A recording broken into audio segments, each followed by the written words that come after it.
Assalamualaikum warahmatullahi wabarakatuh.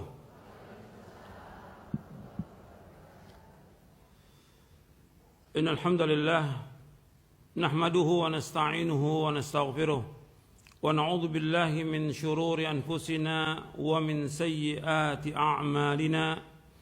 Man yahdihillahu fala mudilla lahu wa man yudlil fala hadiya lahu. Asyhadu an la ilaha illallah wahdahu la syarika lahu wa asyhadu anna Muhammadan abduhu wa rasuluh. Kepada seluruh yang hadir dan juga yang di luar, baik ikhwan maupun akhwat, bapak dan ibu-ibu yang mudah-mudahan dirahmati oleh Allah SWT, kita bersyukur kepada Allah SWT atas segala nikmat yang Allah karuniakan kepada kita. Dan kita bersyukur kepada Allah SWT diberikan hidayah di atas Islam dan Sunnah, yang kita wajib untuk berpegang teguh dengan keduanya. Kita wajib untuk mempelajarinya, memahaminya, meyakininya dan mengamalkannya. Al-Quran wa Sunnah ala fahmi salaf. Ini kenikmatan yang wajib kita syukuri. Dan yang perlu kita ingat bahwa kita diberikan oleh Allah hidayah kepada Islam dan Sunnah. Ini nikmat yang paling besar dari semua nikmat yang ada yang Allah berikan kepada kita. Kita wajib syukuri dengan kita menjaga nikmat ini dengan terus menuntut ilmu syar'i, dengan kita belajar, dengan kita membaca, dengan kita mendatangi majelis ilmu yang diajarkan Al-Quran wa Sunnah ala fahmi salaf. Dan kita harus semangat dalam thalabul ilmi, dan juga kita harus sungguh-sungguh dan harus sabar. Kita harus semangat dalam thalabul ilmi, kita harus sungguh-sungguh dan harus sabar.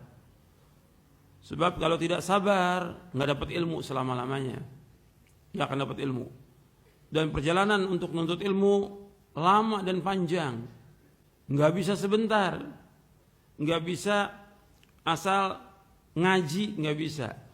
Sekarang banyak orang yang intisab kepada sunnah tapi nggak ngaji, nggak nuntut ilmu. Setelah itu gimana? Ya kembali lagi kepada bid'ah, kembali lagi kepada kesesatan, kembali lagi kepada hizb, kembali lagi kepada kelompok, kembali lagi kepada bid'ah, kembali lagi kepada syirik. Karena apa? Karena dia tidak nuntut ilmu, dia tidak memahami ilmu, dia tidak membaca, dia tidak bertanya kepada ahli ilmu, dia tidak mengamalkan. Dan mengamalkannya bukan asal mengamalkan. Syarat mengamalkan amal soleh berapa, Bu? 2. Yang pertama ikhlas, yang kedua ittiba. Ini perlu perjuangan untuk bisa teguh. Karena yang paling mahal itu orang mendapatkan kemuliaan dari Allah dengan dia istiqamah. Yang paling mulia orang mendapatkan kemuliaan dari Allah dengan istiqamah. Makanya ketika orang berbicara di zaman dahulu tentang karomah kemuliaan, kehebatan, kata Syekhul Islam Ibnu Taimiyah rahimahullah bahwa yang dikatakan karomah itu luzumul istiqamah. Luzumul istiqamah, tetap. Yang dikatakan karomah itu luzumul istiqamah. Kemuliaan itu dengan kita tetap dalam istiqamah, konsekuen, konsisten, terus kita belajar dan terus mengaji, terus menuntut ilmu dan mengamalkan amal-amal soleh yang ikhlas dan ittiba. Terus, itu yang paling penting. Karena Allah menilai amal kita bukan di awalnya. Betapa banyak orang-orang yang sudah ngaji dulu, kemudian sekarang gak ngaji lagi. Dulu pengurus Masjid Salim, sekarang udah gak ngaji lagi. Dulu semangat, sekarang udah gak ngaji lagi. Bukan itu. Allah gak akan ceritakan tentang yang dulu, tapi bagaimana akhirnya dia dalam kehidupan ini. Karena yang dihitung oleh Allah tentang akhir kehidupan, bukan awal dari kehidupan. Sekarang dia taubat. Taubat diterima atau tidak, tergantung kepada Allah. Dia benar apa enggak taubatnya. Tapi setelah taubat dia kembali lagi kepada maksiat, ya dibiarkan oleh Allah. Yang paling penting bagaimana menjaga tetap kita istiqomah sampai kita diwafatkan dalam keadaan husnul khatimah. Makanya Nabi bersabda SAW, innamal a'malu bil khawatim. Sesungguhnya amal-amal itu tergantung daripada akhirnya, bukan awalnya. Akhirnya gimana? Kita belum tahu tentang akhir kita.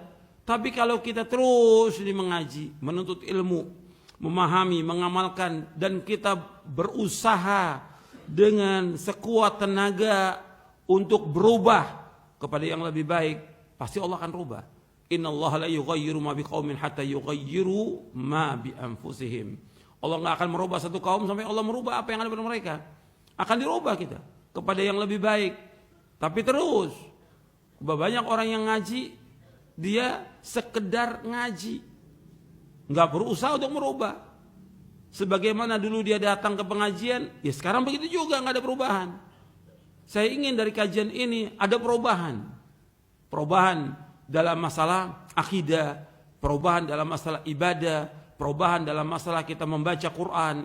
Perubahan artinya tambah semangat kita baca Quran, tambah banyak hafalan kita. Perubahan dalam kita mengamalkan Islam ini. Perubahan kita tadinya mungkin kita kurang dalam membagi, sekarang banyak sedekah. Ada perubahan. Perubahan berumah tangganya lebih baik kepada suaminya. Si suami lebih baik kepada istrinya. Ini ada perubahan. Baru manfaat pengajian itu. Itu yang kita minta. Allahumma inni as'aluka ilman nafi'an. Di situ kelihatan nanti dalam perubahan itu.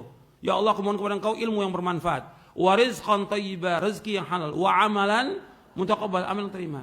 Ketika kita minta ilmu yang bermanfaat, ilmu itu harus ada perubahan kepada yang lebih baik. Dalam kehidupan kita. Dalam akidah, ibadah, dalam rumah tangga, dalam kita usaha mencari yang halal, nggak boleh yang syubhat, nggak boleh yang haram. Termasuk juga permasalahan akhlak yang sedang kita bahas. Berubah kita dari sifat-sifat yang jelek, dari akhlak yang jelek kepada akhlak yang mulia. Harus ada perubahan. Kalau nggak ada perubahan tetap seperti dulu, nggak ada manfaatnya pengajian itu, nggak ada manfaatnya. Sebagaimana dia datang, sebagaimana dia pulang, nggak ada manfaatnya. Ketika nggak ada manfaat, meskipun dia ngaji, sulit dia untuk mencapai husnul khatimah. Kita ingin ketika kita ada perubahan, Allah kemudian menunjuki kita dengan taubatnya kita kepada Allah, dengan kembalinya kita kepada Allah, Allah tambah hidayah. Kemudian apa? Allah akan akhirkan kehidupan kita dengan husnul khatimah. Itu yang kita cari. Nggak ada yang lain sudah. Ini kehidupan yang paling baik. Makanya ketika kita terus berubah mengamalkan amal soleh, itu nanti akhir kita itu pasti baik. Karena dikatakan oleh Imam Ibn Rajab Al-Hambali di dalam kitabnya Jami'ul Ulum wal Hikam bahwa al-khawatimu mirathu as-sawabiq. Bahwa al-khawatim mirathu as-sawabiq. Akhir kehidupan seorang merupakan warisan dari awalnya, dari apa yang terdahulu yang dilakukan. Artinya dari apa yang sebelumnya. Orang ingin husnul khatimah, mesti dia berbuat kebaikan. Yang kebaikan ini dia lakukan ikhlas karena Allah, dan dia ittiba, dan dia betul-betul berusaha kepada yang lebih baik daripada sebelumnya. Itu Islam. Jadi kalau bukan seperti dulu dia ngikut yang syirik, yang bid'ah, ya udah ngaji masih nggak berubah, ya nggak ada manfaatnya pengajiannya, nggak ada manfaat. Dulu dia ngikuti kelompok-kelompok hizb, sekarang begitu ngikuti Quran Sunnah Al-Fahmi Salaf, ya berkelompok lagi, berhizb lagi, nggak ada manfaatnya berarti dia ngaji. Apakah dia seorang penuntut ilmu, seorang dai, nggak ada manfaatnya. Mesti berubah kita kepada yang lebih baik. Dan Anda perhatikan bahwa kajian-kajian kita ini kajian yang Masya Allah. Barokah. Kenapa barokah? Kita rasakan banyak sekali orang yang ingin mencari ilmu yang bermanfaat. Dan pengajian kita nggak pernah kurang dari dulu, nggak pernah. Mesti nambah.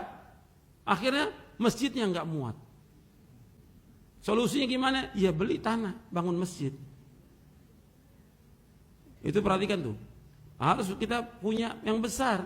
Karena nggak ada artinya pengajian tuh surut, nggak ada.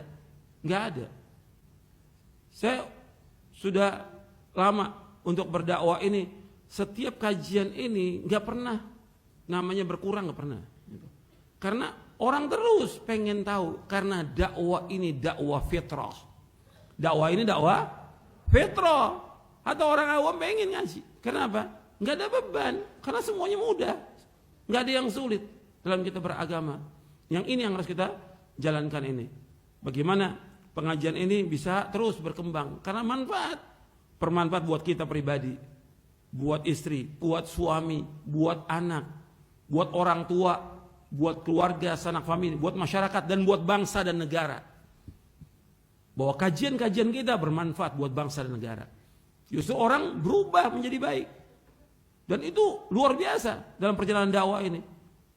Dulu orang-orang banyak yang nggak pakai jilbab, sekarang berubah jadi pakai jilbab. Tadinya sepi masjid, nggak ada yang sholat berjamaah. Sekarang subhanallah, penuh anak-anak muda sholat berjamaah. Dulu jarang orang melaksanakan sunnah, sekarang banyak orang melaksanakan. Ini nikmat, dan ini menunjukkan kepada barokahnya dakwah ini. Jelas Bu? Jelas ini? Maka bagaimana kita menjaga dakwah ini agar tetap terus dakwah ini berkembang, dan terus orang-orang memahami dakwah ini dan mengamalkannya. Manfaat buat pribadi, keluarga, masyarakat, bangsa dan negara, manfaat dengan dakwah ini. Dan itu keberkahannya.